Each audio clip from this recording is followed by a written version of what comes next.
नमस्कार, स्वागत है आप सभी का यूट्यूब चैनल पर। तो देखिए फ्रेंड्स, हिस्ट्री पढ़ के हम लोग बोर हो गए हैं क्योंकि खंड 1, 2 ऐसे कर के बहुत लंबा है।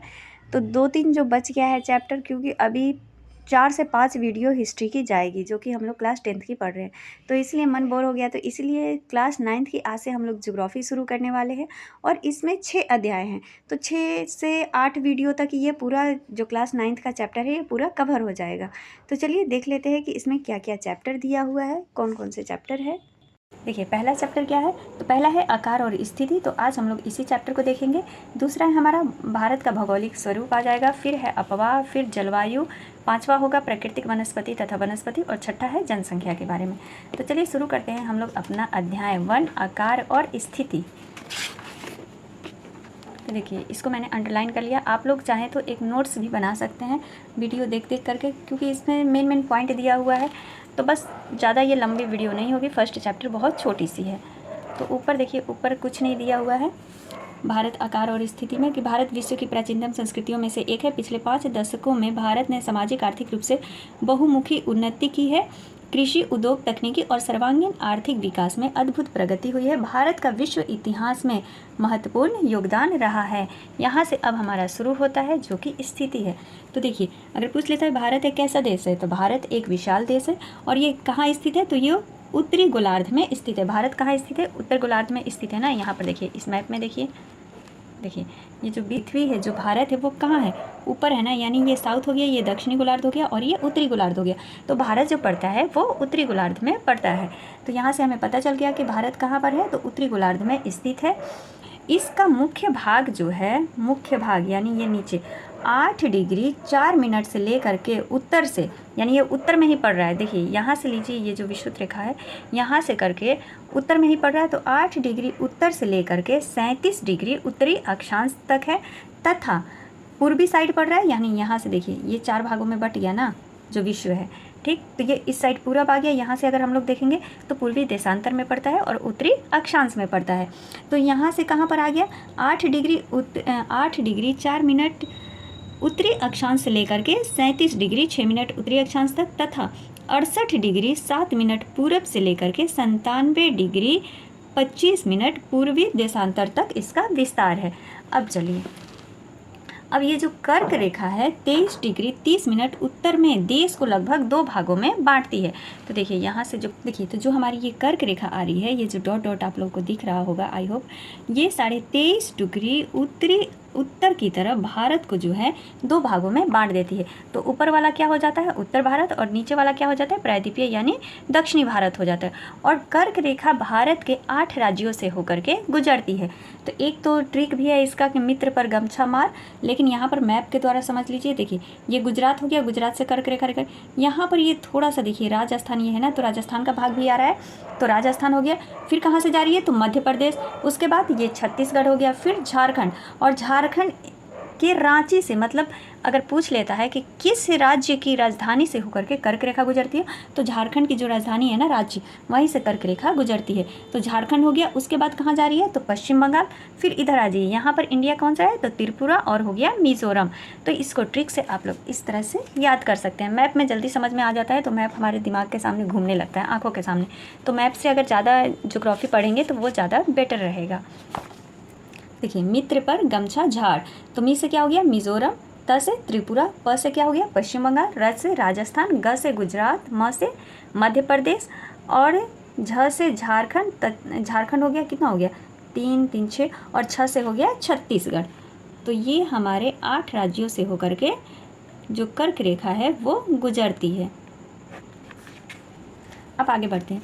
मुख्य भूभाग के दक्षिण पूरब में अंडमान और निकोबार द्वीप समूह है। देखिए मुख्य भाग कब हो रहा है, दक्षिण में नीचे की साइड कौन है, तो अंडमान निकोबार द्वीप समूह है, जो कि बंगाल की खाड़ी में स्थित है। मैप पर भी समझ लेंगे।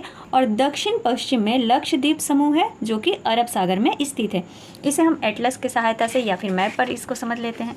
यहाँ देखिए, यहीं पर आ जाइए, देखिए अरब सागर में ये पश्चिम भाग हो गया, इस प्रकार से नॉर्थ हो गया, उत्तर, ईस्ट पूरब, ये हो गया साउथ और ये हो गया हमारा वेस्ट। तो भारत क्या बोल रहा है कि दक्षिण और पश्चिम में, तो ये दक्षिण पश्चिम में क्या है, लक्षद्वीप है। कहाँ पर, तो अरब सागर में। इस साइड क्या पड़ता है, अरब सागर हमारा पड़ता है। इधर आ जाइए, इधर क्या पड़ रहा है, तो पूरब और दक्षिण में, पूरब दक्षिण में क्या है, तो अंडमान निकोबार द्वीप समूह है जो कि बंगाल की खाड़ी की तरफ पड़ता है। तो इस तरह से ये हम लोग को याद हो गया। चलिए अब भारत के आकार को देख लेते हैं। यहाँ पर थोड़ा सा एक पॉइंट दिया हुआ है कि भारतीय संघ राज्य का सबसे दक्षिणी जो बिंदु है, जिसे इंदिरा बिंदु कहते हैं, इंदिरा बिंदु कहा जाता है। सन 2004 में सुनामी लहरों के कारण यह समुद्र में जलमग्न हो गया। तो इस पॉइंट को भी थोड़ा सा ध्यान में रखिएगा। अब चलिए भारत के आकार को हम लोग देख लेते हैं। तो भारत के भूभाग का कुल क्षेत्रफल लगभग 32.8 लाख है। अगर टोटल पूछ लेता है तो 32,87,263 वर्ग किलोमीटर है। ठीक है, तो इसको याद रखना है। भारत का क्षेत्रफल विश्व के कुल क्षेत्रफल का 2.4% है। तो विश्व के अगर पूछ लेता है कि कितना है भारत का हिस्सा, तो 2.4% है। देखिए यहाँ दिया है ना, भौगोलिक क्षेत्रफल कितना है, तो 2.4% है। भारत विश्व का 7वां सबसे बड़ा देश है। सबसे बड़ा क्षेत्रफल की दृष्टि से कौन है, तो वो हो जाता है रूस, उसके बाद फिर कनाडा आता है, और भारत जो अपना है वो 7वां है। भारत की स्थल सीमा 15,200 किलोमीटर है। ये हम लोग NCERT बेस्ड पढ़ रहे हैं। तो भारत की जो स्थल सीमा है वो कितनी है, 15,200 किलोमीटर है।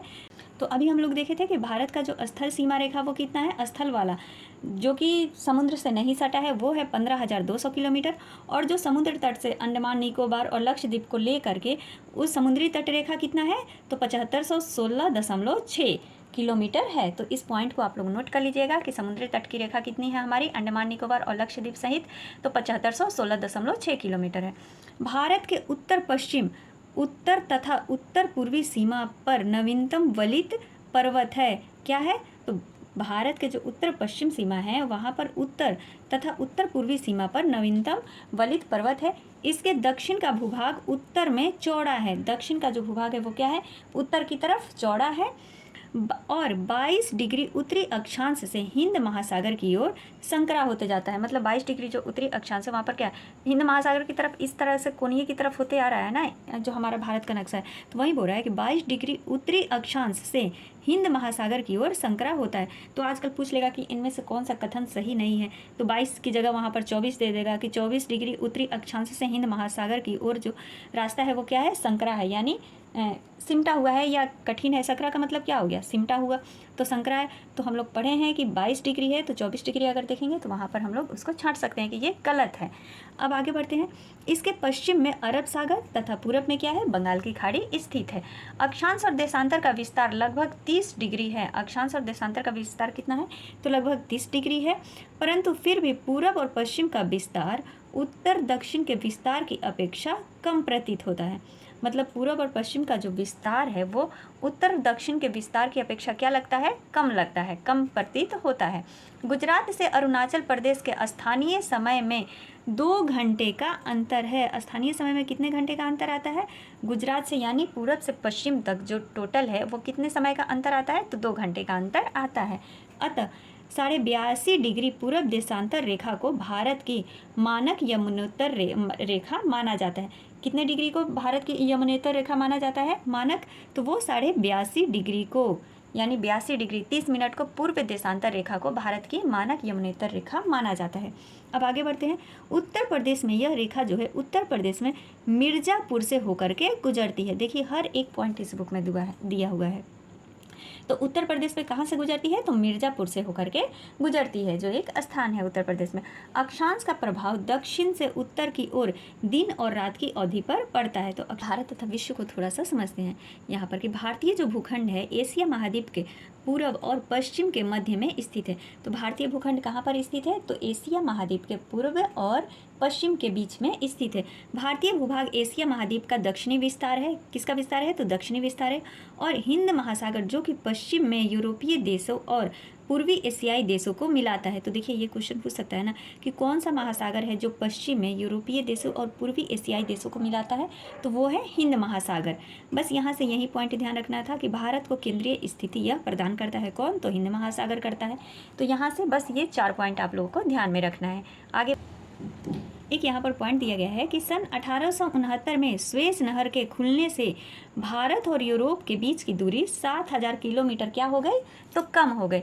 तो ये बॉक्स वाले प्रश्न भी पूछे जाते हैं, अगर कथन के तौर पर दे देगा या इनमें से कौन सत्य नहीं है।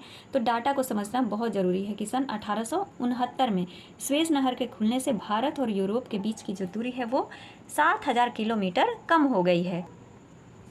भारत का विश्व के देशों के साथ संपर्क युगों पुराना है, मतलब भारत का जो संबंध है विश्व के साथ वो क्या है, युगों युगों पुराना है, बहुत साल पुराना है। परंतु यह संबंध समुद्री जल मार्गों की अपेक्षा भूभागों से होकर था। तो अगर वहाँ पर पूछ देता है कि इनमें से कौन सा कथन सत्य नहीं है, तो यह समुद्री जलमार्गों की अपेक्षा, जो भारत का संबंध है वो समुद्री जलमार्गों की अपेक्षा भूभागों से होकर जाता था या भूभागों से होकर नहीं जाता था। तो आप लोग अगर देखे हैं कि हाँ भाई भारत का जो संबंध है वो समुद्री जलमार्गों की अपेक्षा सबसे अधिक किससे होता था, तो भूभागों से होकर के जाता था। उत्तरी पर्वतों के दर्रों से अनेक यात्री प्राचीन काल में ही भारत आए, जबकि समुद्री मार्ग बहुत समय तक ज्ञात नहीं था। जो समुद्री जलमार्ग है वो बहुत समय तक ज्ञात नहीं था, जिसके कारण कि जो भी यात्री थे वो किससे आते थे, तो जो पर्वतों के दर्रे होते हैं उनसे आते थे भारत में। इन मार्गों से प्राचीन समय में विचारों और वस्तुओं का भी आदान प्रदान होता था। पूर्वी भारत का पश्चिम मध्य और पूर्वी एशिया तथा दक्षिण एशिया के पड़ोसी देशों के साथ एक अद्भुत संपर्क रहा। किसके कारण, तो स्थल यात्रा के कारण ही रहा।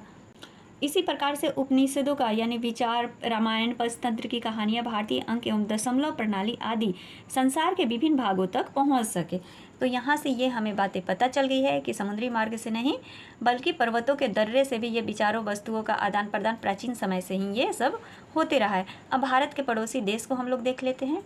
तो भारत का जो दक्षिण एशिया में एक महत्वपूर्ण स्थान है, भारत का क्या है, तो दक्षिण एशिया में एक महत्वपूर्ण स्थान है। भारत में 28 राज्य और 8 केंद्र शासित प्रदेश हैं। नेक्स्ट पॉइंट है कि भारत की भूमि की सीमाएं जो उत्तर पश्चिम में पाकिस्तान और अफगानिस्तान से सटी हुई, उत्तर पश्चिम में ऊपर में कौन से है, तो पाकिस्तान और अफगानिस्तान। उत्तर में फिर आ जाते हैं तो चीन, नेपाल है और भूटान के साथ मिला हुआ है। पूरब में कौन है, तो पूरब में है म्यांमार एवं बांग्लादेश के साथ। और दक्षिण में जो है हमारे पड़ोसी कौन से है, दक्षिण में तो श्रीलंका है और मालवे द्वीप है। कौन है, तो श्रीलंका और मालवे द्वीप है। भारत और श्रीलंका के बीच में छोटा समुद्री रास्ता पाक जल संधि तथा मन्नार की खाड़ी है। तो भारत और श्रीलंका को कौन अलग करता है, तो बीच में कौन सा रास्ता है, तो एक तो पाक जल संधि है और दूसरा क्या है, तो मन्नार की खाड़ी है। मालवी द्वीप लक्षद्वीप समूह के दक्षिण में स्थित है। देखिए मालवी द्वीप जो है लक्षद्वीप के कहाँ पर स्थित है, तो दक्षिण में। ये हमारा लक्षद्वीप है अरब सागर में और इसके दक्षिण में स्थित है मालवी द्वीप। तो ये भी भारत का क्या हो गया, पड़ोसी देश हो गया। यहाँ पर देखिए अभी हम लोग देखे थे पड़ोसी देश, ये भारत का नक्शा हो गया। और इसके उत्तर पश्चिम में कौन है, ये उत्तर पश्चिम हो गया ना, तो पाकिस्तान और अफगानिस्तान हो गया। आगे हम लोग यहाँ पर देख लेते हैं। तो ये देखिए उत्तर में कौन है, तो उत्तर में नेपाल हो गया, चीन यानी तिब्बत हो गया और भूटान हो गया। पूर्व में यहाँ पर आते हैं तो पश्चिम बंगाल है, म्यांमार है, यहाँ पर म्यांमार यहाँ पर है, एक मिनट म्यांमार आपको नहीं दिखा, यहाँ पर म्यांमार है। और दक्षिण में तो हम लोग देख ही लिए, देखिए और दक्षिण में तो देख ही लिए कि श्रीलंका है और मालवी द्वीप है। तो ये हमारे भारत के पड़ोसी देश हैं कुछ। अब आगे पॉइंट समझते हैं।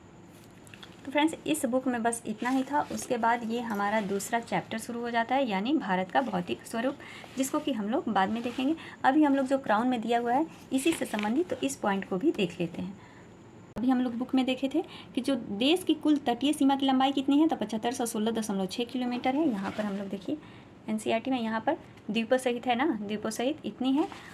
प्लस अगर द्वीपों को छोड़ दिया जाए तो सिर्फ तटीय सीमा अगर बात किया जाए कि इसके मुख्य भूमि की तटीय सीमा कितनी थी, तो वो कितनी है, तो वो है 6100। ठीक है, सिर्फ तटीय सीमा यानी लक्षद्वीप और अंडमान निकोबार को छोड़ करके तटीय सीमा कितनी है, 6100 है।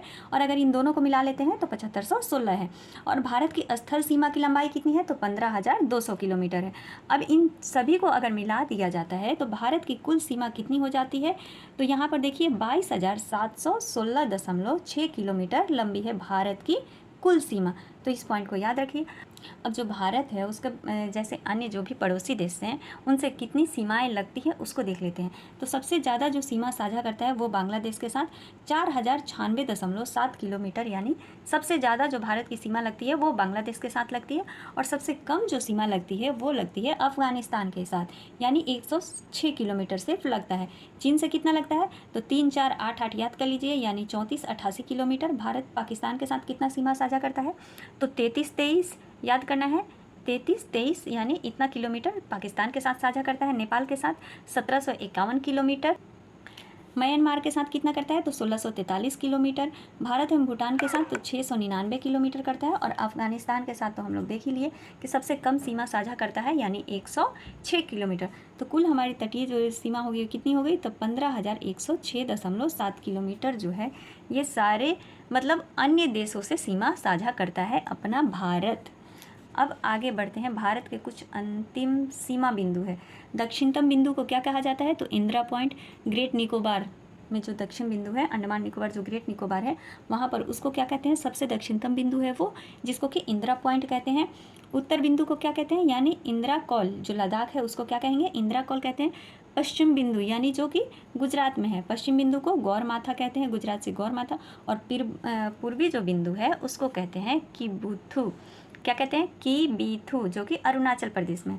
मुख्य भूमि की दक्षिणतम सीमा अगर पूछ लेता है तो वो है कन्याकुमारी यानी तमिलनाडु, मुख्य भूमि की। और वहाँ पर क्या था, दक्षिणतम बिंदु सबसे पूछा था, ठीक है, तो वो था हमारा इंदिरा पॉइंट। अब आगे बढ़ते हैं। देखिए ये माइनर से जो अंतर है ना उसको आप लोग जब तक 1 से 2 बार नहीं पढ़ेंगे तो नहीं समझ में आएगा। तो प्लीज़ आप लोग अगर शुरू से अभी पढ़ाई शुरुआत किए हैं तो आपको पूरा पढ़ना ही पड़ेगा। ये सारी जो चीज़ें हैं इसको आप लोग मैप से समझिए, सबसे बेस्ट रहेगा। कि चीन के साथ कितना कितने राज्य लगते हैं तो लद्दाख हो गया, हिमाचल प्रदेश हो गया, उत्तराखंड हो गया, सिक्किम हो गया और अरुणाचल प्रदेश हो गया। नेपाल से तो उत्तर प्रदेश, उत्तराखंड, बिहार, पश्चिम बंगाल और सिक्किम लगता है। बांग्लादेश से कौन तो पश्चिम बंगाल, असम, मेघालय, त्रिपुरा और मिजोरम, जो कि बांग्लादेश के साथ शेयर करता है ये राज्य। पाकिस्तान से कितने राज्य मिलते हैं तो गुजरात, राजस्थान, पंजाब, जम्मू कश्मीर और लद्दाख। म्यांमार से अरुणाचल प्रदेश, नागालैंड, मणिपुर और मिजोरम लगता है। भूटान से कितने राज्य लगते हैं तो 4 राज्य, सिक्किम, पश्चिम बंगाल, असम और अरुणाचल प्रदेश। तथा अफगानिस्तान के साथ एक ही राज्य हमारा लगता है, अब वो केंद्र शासित बन गया है, जो कि लद्दाख है।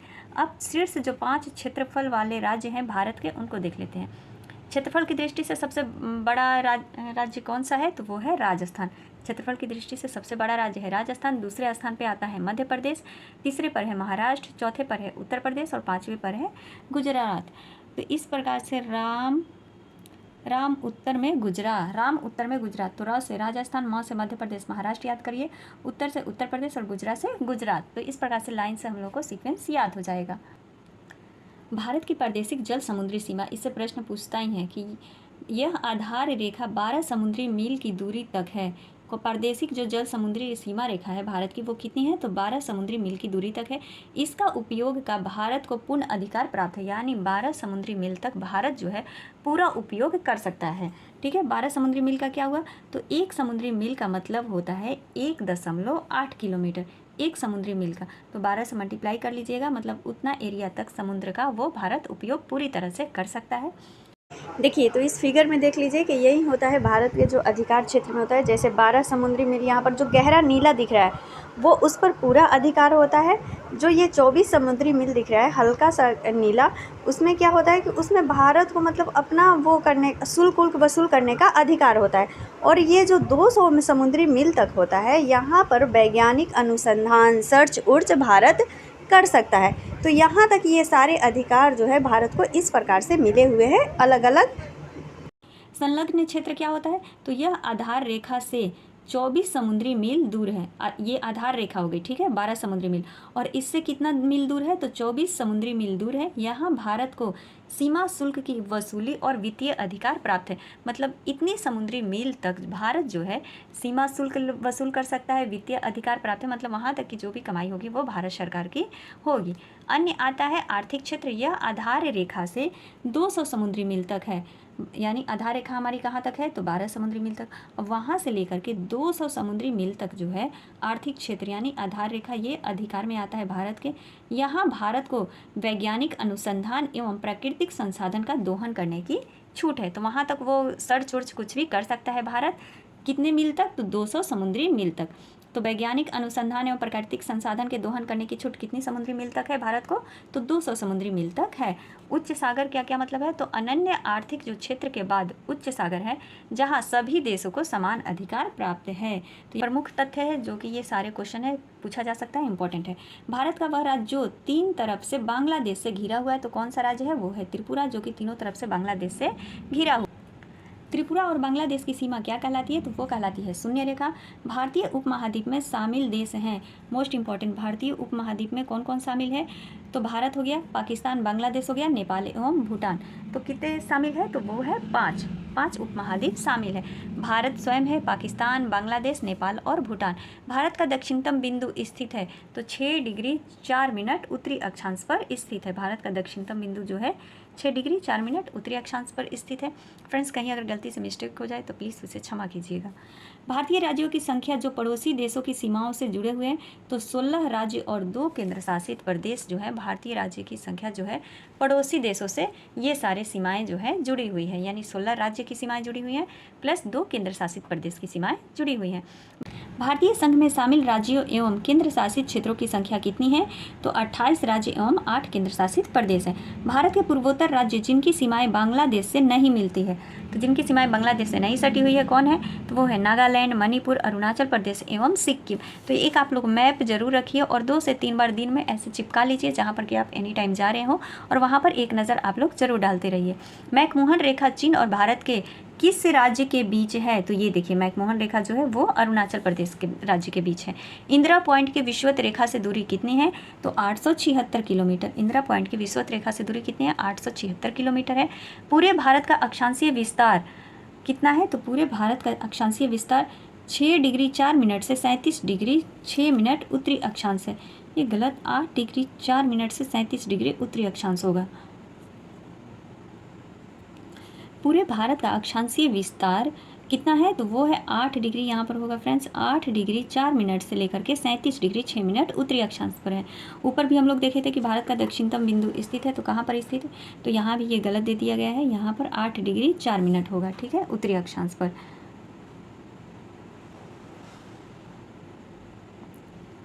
नेक्स्ट है हमारा, भारत के शीर्ष 5 तटरेखा वाले राज्य कौन है, तो वो है गुजरात, आंध्र प्रदेश, तमिलनाडु और महाराष्ट्र, केरल।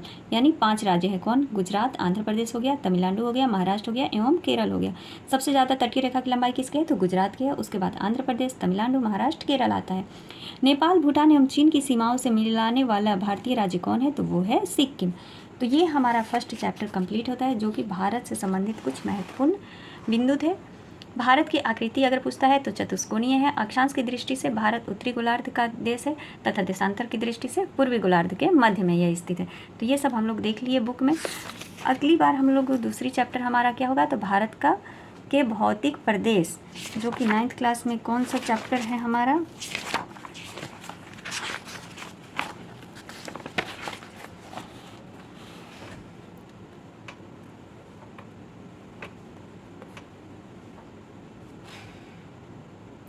देखिए तो बुक में भी सेम टू सेम दिया है। दूसरा चैप्टर क्या है, भारत का भौतिक स्वरूप। तो हम लोग देखेंगे जो पॉइंट इसमें नहीं, जो पॉइंट इस बुक में अगर नहीं होगा क्राउन में, तो उसको हम लोग बुक से कवर करेंगे, नहीं तो इसी से हम लोग कवर करेंगे, क्योंकि देखिए बिल्कुल मेन पॉइंट बिल्कुल अच्छे से दिया हुआ है हर तरह से। और ये लंबा चैप्टर है तो इसकी हम लोग 2 वीडियो बनाएंगे, क्योंकि यहाँ से सारे प्रश्न बनते हैं। जैसे बृहद हिमालय, मध्य हिमालय हो गया, नदी घाटी हो गई, शिवालिक हिमालय, मतलब हिमालय को जितनी भी भागों में बांटा गया है ना, ये भारत का क्या हो जाता है, भौतिक प्रदेश हो जाता है। तो भौतिक प्रदेशों को बांटा गया है देखिए 5 भागों में। तो इन सभी को पढ़ना है, तो विस्तार से पूरा पढ़ेंगे। मिलते हैं अगले वीडियो में, तब तक के लिए आप सभी का दिल से धन्यवाद, थैंक यू। अगर कहीं पर सुझाव देना है तो प्लीज़ कमेंट्स में ज़रूर दें।